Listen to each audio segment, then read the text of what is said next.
Seen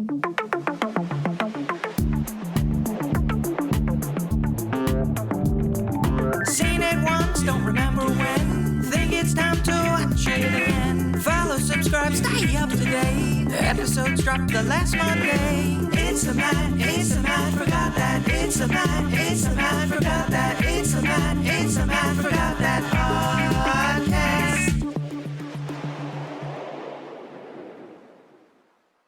Welcome to the Matt Forgot That podcast, the place to recollect and reminisce.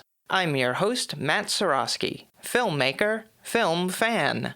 Each episode, I'm gonna rewatch and review a movie or TV pilot that I've seen before but don't quite remember. It could be a blockbuster, critic's choice, or cult classic. Everyone can join in on the fun. Follow me on Twitter, Instagram, and Facebook at Matt Seroski. You can subscribe to my YouTube page where I'll post videos and clips from the show. If you have any opinions on what I've reviewed or suggestions for the podcast, use the hashtag MattForgotThat on social. Before we start, when I was young, you looked forward to growing up, taking on responsibilities, making your own choices. You couldn't wait to shed the skin of childhood. So, around the age of 15, I sold my He-Man, Voltron, and Ghostbuster toys. Yes, it was totally my choice. I didn't have the typical, my parents threw out my stuff. Nope, it was all me. The only thing I kept were my WWF figures, the 12-inch rubber ones from the 80s and the 4-inch plastic ones from the 90s. I just couldn't part with them. But one day, I came across a blue box that I would throw random things inside, and at the bottom, I found a handful of Garbage Pail Kids cards. I don't remember what the significance of these particular cards were. I mean, I had hundreds and kept these few for some reason, but there were also ALF trading cards. Yes, that was a thing. I was hoping I came across a gold mine. I mean, who has ALF trading cards, right? But I checked eBay and they're worth a couple bucks. So, back into the blue box they went. Each review will end with a ranking out of 5 stars. 1 star is skip it, 2 stars watch at your own risk, 3 stars standard fare, 4 stars worth checking out, and 5 stars must see.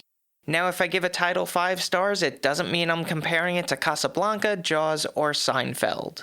I rank titles based on other movies or TV series in that genre and at that time period. So let's jump into it. These are my ruminations and observations of the pilot episode for ALF from 1986. The series was created by Tom Patchett and Paul Fusco. It was executive produced by Bernie Brillstein, known for the Blues Brothers, Ghostbusters, and Happy Gilmore. It was written and directed by Tom Patchett, who helmed episodes of Open All Night and Buffalo Bill, but was mostly known as a writer on The Bob Newhart Show, The Tony Randall Show, and The Carol Burnett Show. Apparently, he only likes to work with name people. The cinematography was captured by Ron Miller, whose filmography includes being a gaffer on Seinfeld. It was edited by Robert Bramwell, who worked on Different Strokes, Perfect Strangers, Cheers, and American Housewife, and Henry Chan, who won a Primetime Emmy for Outstanding Editing for a series for The Cosby Show. The score was composed by Alf Clausen, how apropos, who wrote the music for Moonlighting, The Critic, The Simpsons, and was the orchestrator for Weird Science, Ferris Bueller's Day Off, and Half-Baked. This is what I remember. ALF stands for Alien Life Form, though his real name was Gordon Shumway, which I always confuse with Sting's real name, Gordon Sumner. He comes from the planet of Melmac, where his favorite food were cats. He has a memorable laugh that went like this. Ha! Lastly, what I remember most is finding out how much turmoil was on the set. A real ease Hollywood true story. None of the adult human characters liked playing second fiddle to a puppet, and because of the technical requirements in performing the puppet, the shooting days were very long. Now I'm heading off to watch the episode.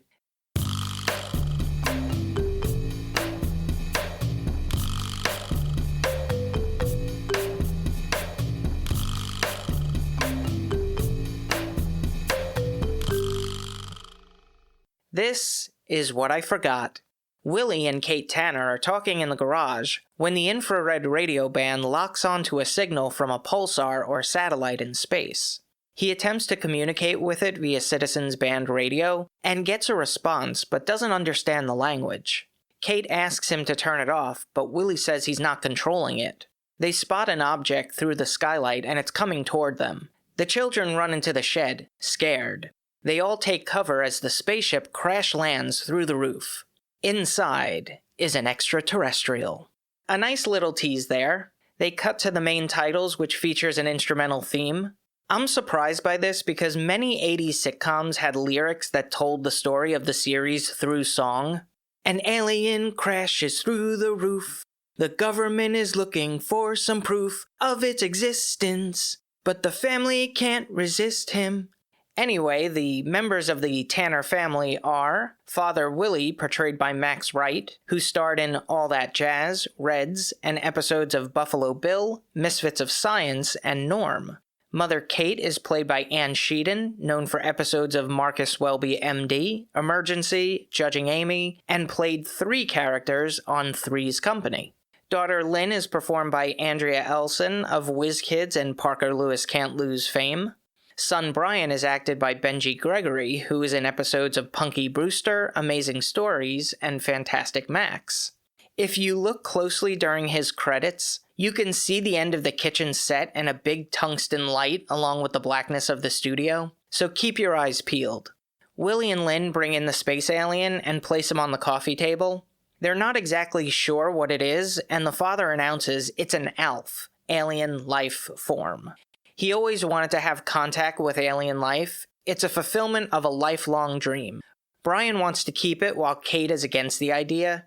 Even though he's initially excited about it, Willie agrees that they don't know anything about the species. It could be dangerous or diseased. The parents want to report it to authorities, but Lynn and Brian say they might do experiments on it. When Willie asks, "What else can we do?" Alf wakes up and suggests that they fix his spaceship. The alien is voiced and puppeted by Paul Fusco. The family is initially shocked that their visitor can talk. Alf asks for a snack, and when they ask what he eats, he says cats, or dented cans. Kate agrees that Willie can have one day to fix the spaceship, but even so, Alf explains that his planet of Melmac exploded, so he has no place to go. Will the family allow him to stay? I'll give you a hint. It was on for 4 seasons. The Magic 8 Ball says yes. Alf was an amusing pilot. It's harmless entertainment. I thought the humor was good despite being a family sitcom. They didn't bash you over the head with punchlines. There were a couple of play on words. It's a genuinely funny episode. Naturally, Alf is a fish out of water, so he has to get accustomed to Earth items like glasses, razors, and flushing toilets.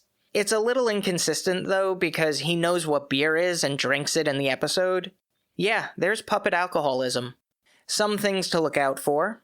The son, Brian, for some reason dresses like he's out of Newsies. And the family's nosy neighbor, Mrs. Achmonic, is played by Liz Sheridan, who's most famous for playing Jerry Seinfeld's mother on his titular series. Lastly, I didn't realize how much they showed Alf walking. I'm not sure if that continues throughout the series, but I always remember him being a puppet hidden behind a couch or a kitchen countertop, but he was moving around a lot. The runtime is 24 minutes. The series was on for 4 seasons, 102 episodes from 1986 to 1990, and does end on a cliffhanger. A TV movie was produced in 1996, which served as closure, but it didn't feature the Tanner family.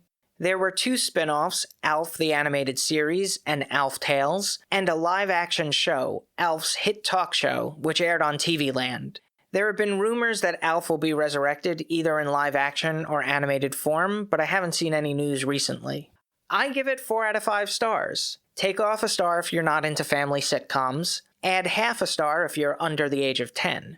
If you've seen Alf and have opinions on the series, let me know what you think using the hashtag #MattForgotThat. I'm going to end each podcast with clips that you might have forgotten. It could be movie trailers, music videos, commercials, or something completely random. Search for my YouTube page and there will be a playlist called Matt Forgot That Playback. Today I'm talking about The Flintstones. Produced by Hanna-Barbera, inspired by the Honeymooners and Looney Tunes.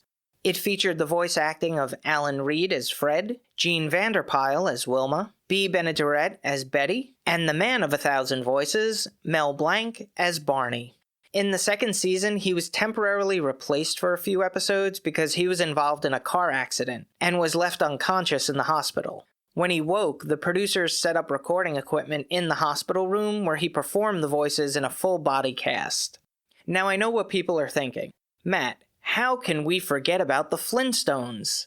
But I guarantee there are certain chapters in the adventures of Fred and Wilma Flintstone and their neighbors Betty and Barney Rubble that might have slipped your mind. What most people don't remember is that the show was not originally intended for children. It was the first animated series to air in primetime and geared towards adults. Because of this, the first 2 seasons were sponsored by Winston cigarettes and would feature Fred and Wilma puffing on the cancer sticks during the credits. Not only that, there were commercials which featured our prehistoric pals taking a Winston break, gushing over the flavor, exclusive filter blend, and golden tobacco specifically selected and processed. Now, I know we're coming out of a pandemic, and I trust medical professionals more than politicians, but even they don't always get it right. I'm not sure how doctors could ever look at someone with yellow teeth, stained fingertips, raspy voice with a persistent cough where you're constantly hacking up tar, and say, yeah, smoking is good for you, especially when pregnant. These clips are available in the Matt Forgot That playback playlist on YouTube. Check it out. That's all for this edition of Matt Forgot That. Thanks for listening to me reminisce. You can follow me on Twitter, Instagram, and Facebook at Matt Seroski. You can subscribe to my YouTube page where I'll post videos and clips from the show. If you have any opinions on what I've discussed or suggestions for the podcast, use the hashtag MattForgotThat on social. Head over to mattseroski.com for the latest news and updates, and come back next time for the rewatch and review.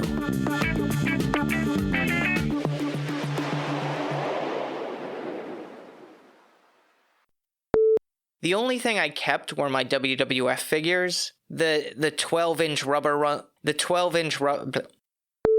a real Ehoo trolley. Oh boy. What's the name of that show, Matt?